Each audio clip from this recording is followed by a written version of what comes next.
Elon Musk is here. He is chief executive of two startup companies with bold missions. He leads Tesla Motors, the electric car company that has attracted attention from both car enthusiasts and environmentalists as well. The company's powerful Roadster, which can travel from 0 to 60 in less than 4 seconds, is entirely powered by batteries. The company plans to break into the mainstream auto market with an electric sedan as early as 2011. Musk is also founder and CEO of Space Exploration Technologies, a company trying to slash the cost of space travel. Last year, the company signed an agreement with NASA to send cargo to the International Space Station. And if that is not enough, he's also chairman of a growing company called Solar City that installs solar panels on homes and businesses. He has thrived in Silicon Valley, one of the co-founders of PayPal, the online payments company that eBay bought for $1.5 billion in 2002. I am pleased to have him here at this table for the first time. Welcome. Thank you. Thanks for having me. I've been a big fan of the show for a long time. Let's just talk about you first, so that if the audience does not know, growing up in South Africa. Yeah. And how did you end up in Canada? I guess growing up in South Africa, it was very technology oriented, and I taught myself how to program computers, mostly because I wanted to program games.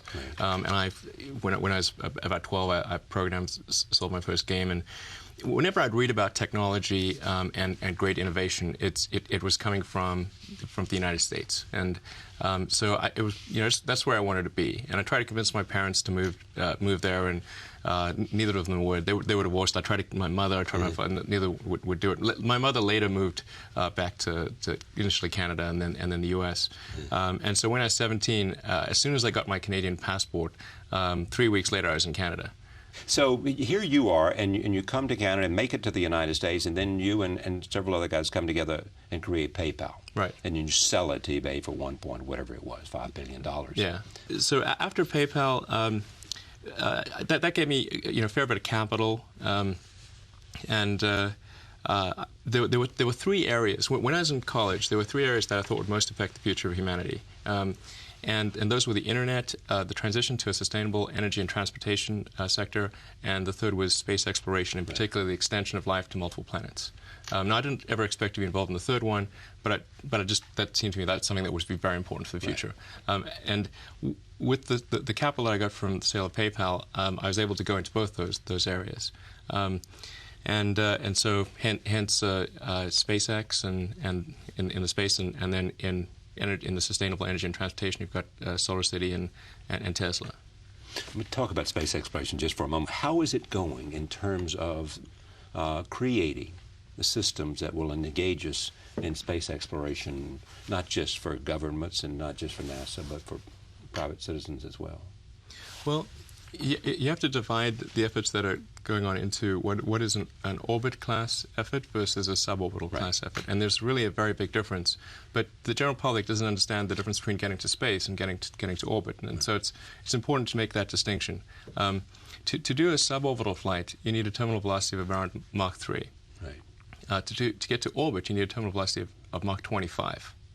It's a huge difference, and because the energy required to do that scales with the square of the velocity. So suborbital might be 9 units of energy. Orbit is 625 units of energy. So it's only about 1.5% of the energy of orbit is required to get to suborbit. So there are a number of efforts in the suborbital category that certainly could grow one day to orbital. There's Jeff Bezos has an effort.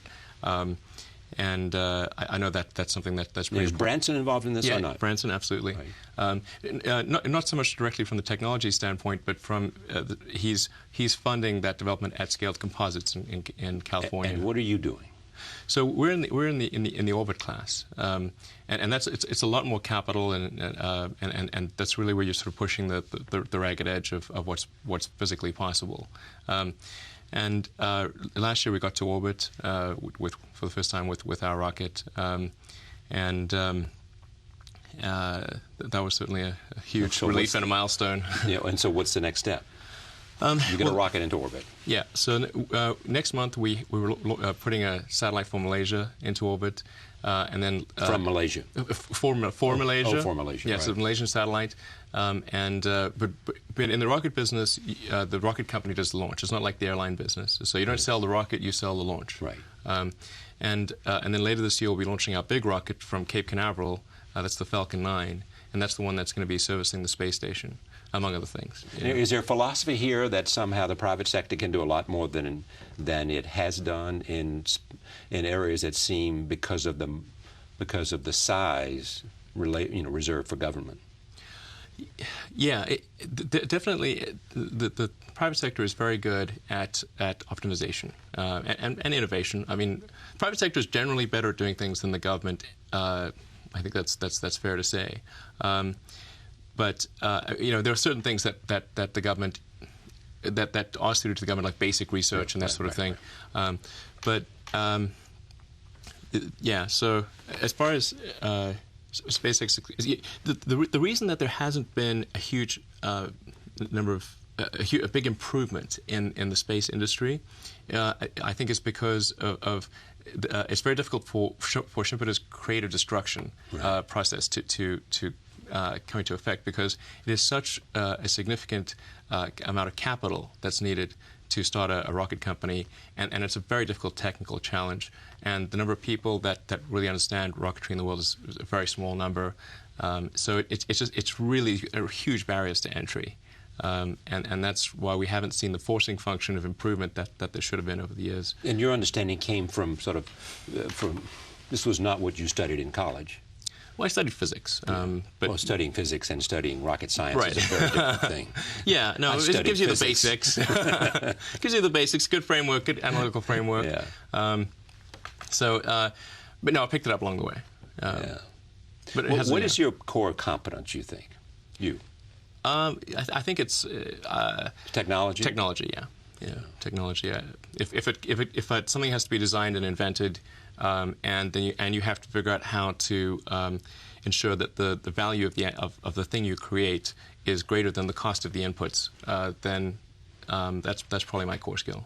Now bring me to the car, and I drove a car this afternoon. So far, so good. Which was terrific. It's the Roadster. Yeah. Where does that stand? You obviously, I've been in the Google parking lot. Yeah. Okay. You've seen a few there. I've seen a few there. Yeah. I'm sure that's true in other places in Silicon Valley. Yeah. I don't know whether it's particularly a car that appeals to people in Silicon Valley because of interest in technology and high performance and lots of other things, or what? Whether there are a lot of rich people who are willing to spend that kind of money for something they think is on the cutting edge of causes they believe in, sustainable energy. Right.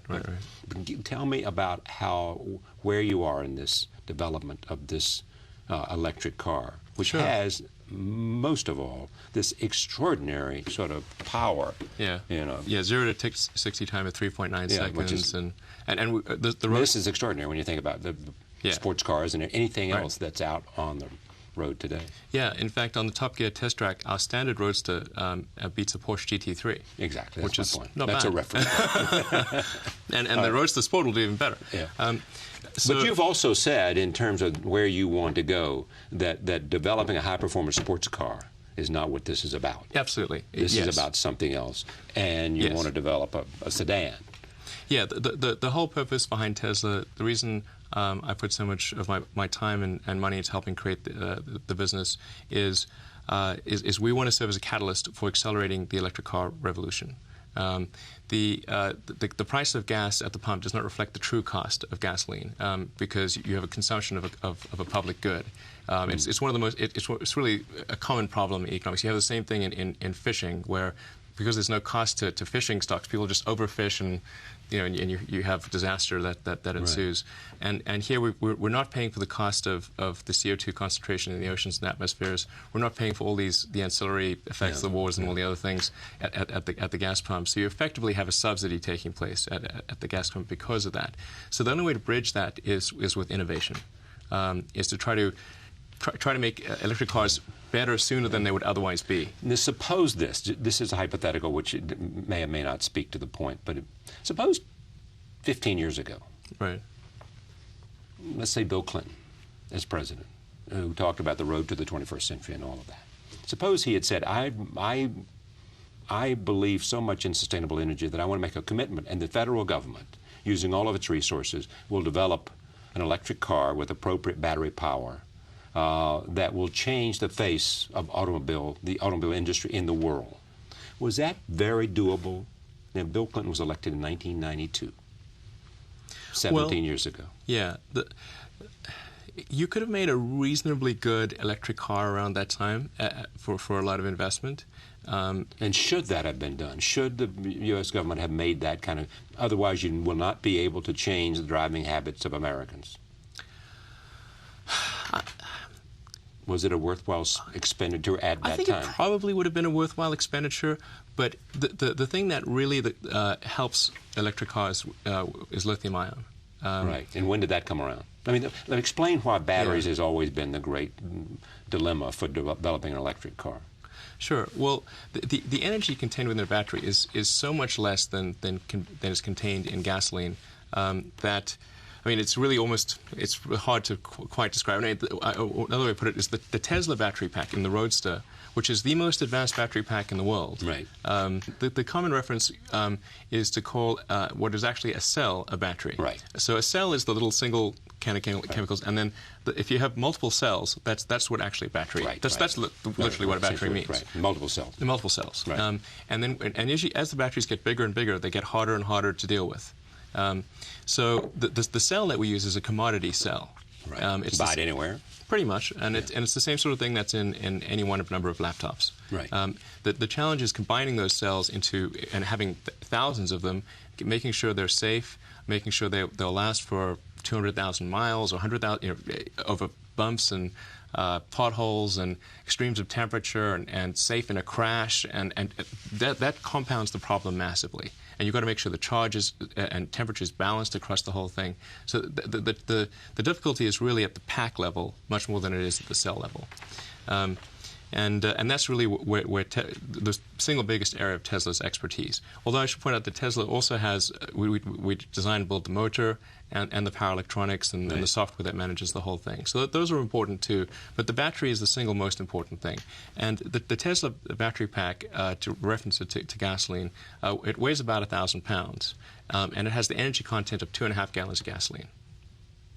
So that means you've got to have a lot of charges. Well, what that means is that, but there's an advantage because the consumption of that energy is much more efficient in an electric car, and this is I'll get to why is the Tesla Roadster twice as efficient as a Toyota Prius, which is obviously not a sports car, right? And the reason is because an electric motor is fundamentally super efficient at turning energy into motion. So a good electric motor, such as the one that we have in the Tesla Roadster, is about 90% efficient at turning the electricity into motion, whereas a gasoline internal combustion engine is somewhere typically in the range of around 17 or 18%. Most of what it does is generate heat. So even though it's only 2.5 gallons of gasoline, that 2.5 gallons of energy content goes really far compared with if you had if that was okay compared to the Prius, but also compared to the new GM Volt. Right. How does it do in comparison with the Volt?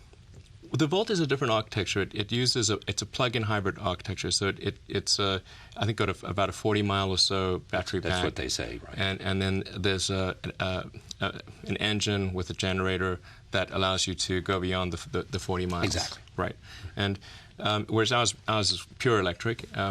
And the strategy that we've decided to hew to is a pure electric strategy.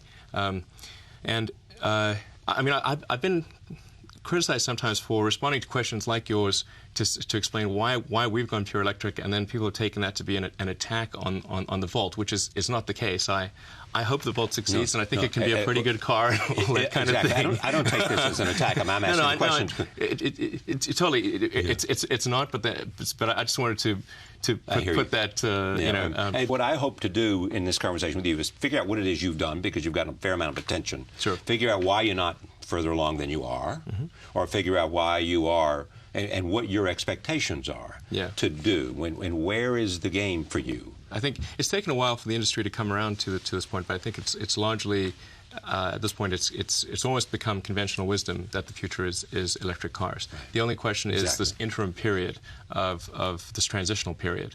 But if you look at the pace of battery improvement, it's clear that's why I mean it's inevitable. Right. The future will be entirely electric. And the irony of all this conversation is that in the last year, a year before its bankruptcy, General Motors had announced that the Bolt, was the key to their future as an automobile company. Right. Yeah, exactly. I mean, one area of criticism I think that is valid regarding GM is Prius that have to come to that conclusion, by the way. Well, they should have probably done a Prius or something like that. But I think if they had the EV1, right, exactly, which didn't work, but didn't make it for reasons I'm not clear. Right, and as a marketing success. Yeah, Chris Payne did a movie, Who Killed the Electric Car, about it, and it was sort of trying to investigate that issue. But I think it's notable that in that movie it shows that the customers who had the EV1, the cars had to be taken away from them and crushed, and they held a candlelit vigil. Right. If you have people that really love a product to the degree that they're willing to hold a candlelit vigil for it, that says, hey, maybe you should make an EV too. It certainly does say that, So the car that I drove today, the Roadster 2, I think it was a Roadster before this. This is second iteration of it. Yeah. Came through production what year? The first Roadster number 1, the first production Roadster, which was fully Department of Transport legal and all that sort of stuff. Met all the standards. Yeah. It was February of last year, and that was my car. That was the car, your car? Yeah. Meaning what? The one that production you drive? Unit 1. Okay. Yeah. And so then you decided immediately to make improvements on that. Yeah, absolutely. It was a little rough going in the beginning, and we had some issues with some of the powertrain components. Right. In fact, not the hard stuff, but the stuff that's sort of theoretically easier. We were able to fix those and get production ramped up, and now we're at the point where we're delivering about 20 to 25 cars a week. You know that Tata Motors, obviously I know Ratan Tata. Take for a moment what he's doing in India. Yeah. Developing a little sedan for $2,300, the Nano. Right. Where do you put that in the whole equation of where the future of cars are? Well, I think it's a good idea to have affordable cars. I think where the problem with something like the Nano, which I think, by the way, I would say a problem. I think it's a great idea, and Rotten is a gentleman in the scholar and an awesome guy all round. All of those I agree with. Yes, it's hard not to. Yeah, exactly. I think where it's going to become challenging in the future is as the price of gasoline rises. The cost of acquiring the car is much less of an issue than the cost of operating the car. Right. And I think oil is going it's to be inevitable that it's already moving back up. And do you have some assumptions in your own calculations as to where oil will level off? I think it will exceed the numbers we've seen last year. 144. Oh yeah, sure, absolutely. I think we'll see it start to approach $200 and beyond by 2010, 11, 12, somewhere in there. I'd say whenever the next boom is. So if let's say the next boom is 4 years from now, it'll be around that point. Of all your businesses, which one do you care the most about? Well, right now my time is split roughly evenly between Tesla and SpaceX. So I guess it would be pretty even between the two. And then Solar City is doing great on its own, and the two co-founders there, Lyndon and Peter Rive, have done a phenomenal job, and thankfully it requires very little of my attention. Right now, the reason to create a sports car, a Roadster, as the first stage of this, is because it attracts attention, or what? Oh, so great question. So, because people often misinterpret why we have created a sports car, because they will say, the implication will be sports cars for rich guys is not a way to solve the energy problem. Right, exactly. And they would sort of that I feel that there was somehow a shortage of sports cars for rich guys or something like that, and that was the problem. That's right. And not if any new technology is expensive when it starts out. And you can point to pretty much anything, because the first thing that engineers are trying to do is make it work.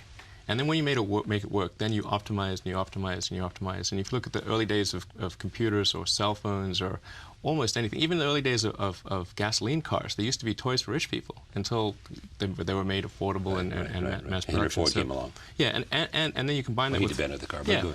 Yeah. And then you combine that with the fact that we're just a little startup. You know, there's just no way that we could afford $1 billion to make a giant car plant that would make, you know, hundreds of thousands of cars a year, because that's the kind of volume you have to get to make cheap cars. And it's also the first iteration of technology. So we had both a volume problem and a new technology problem. And so that naturally you have to reach scale. You have to reach scale, and you have to work the bugs out of the system, and so you got to make it, and you want to make your mistakes at a small scale. Okay, so how's that going? Reaching scale and being able to create a business plan that will enable you to reach a large audience, you know, and create and continue the development of the technology that will make it even more attractive. It's going really well, actually. So we had a few bumpy years in the beginning, but at this point we're producing at a steady state of about an annualized production rate of about 1,000 roadster sports cars a year.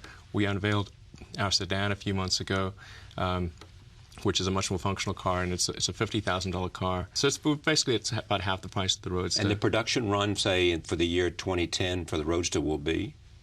About 1,000. And for the sedan?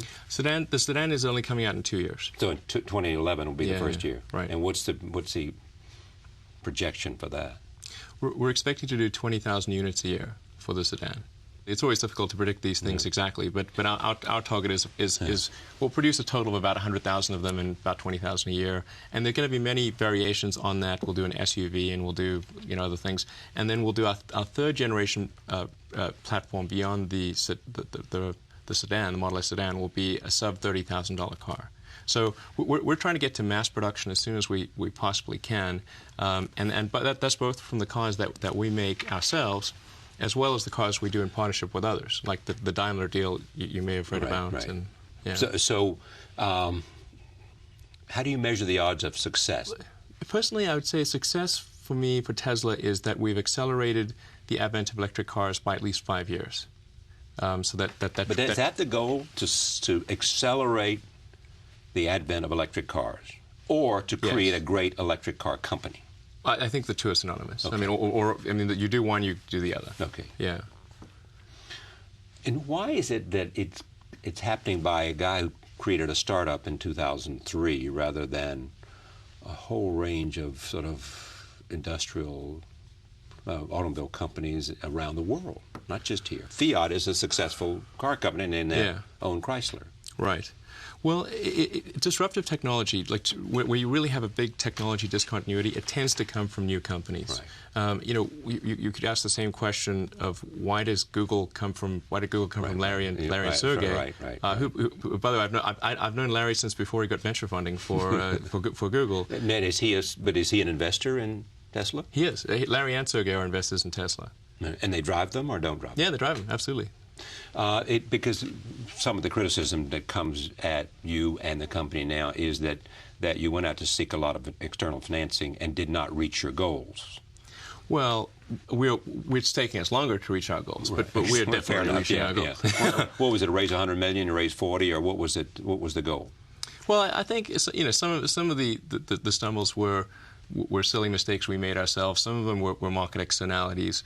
And we were getting ready to raise, or we're in the process of raising about a $100 million round that began in sort of the summer of last year, and then ran into, Force 5 hurricane. Right, exactly. An economic circumstance that took everything in sight.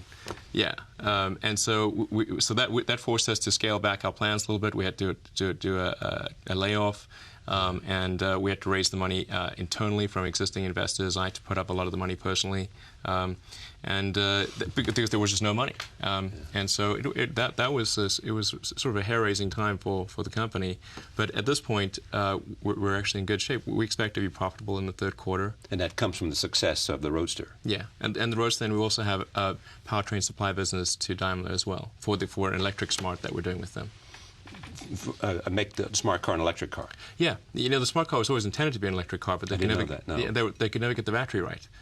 So a year and a half ago, we met with Daimler, and I was trying to convince them to work with us. We've really tried hard to work with a lot of different car companies, and what happened?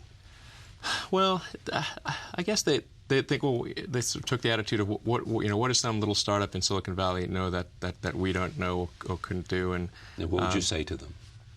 Well, we'd say drive our car and look at our technology, and I don't know, it just never seemed to sort of sink in. But Daimler did, actually. So I went through Stuttgart one day on the way to India, actually, and met with Dr. Weber, the head of global R&D, and we had a conversation. I said, well, what does it take for us to work together? We'd love to do something. We'd love to do something with an affordable mass market car that we ourselves couldn't do right now because we don't have the capital and resources. Most of it. Yeah, and so I said, well, what about electric smart? And because the smart was always intended to be an electric car, and what would it take for us to work together? And he said, well, if you could do a prototype, that would really go a long way. So we did. We worked really hard. The powertrain team, led by J.B. Straubel, did an awesome job.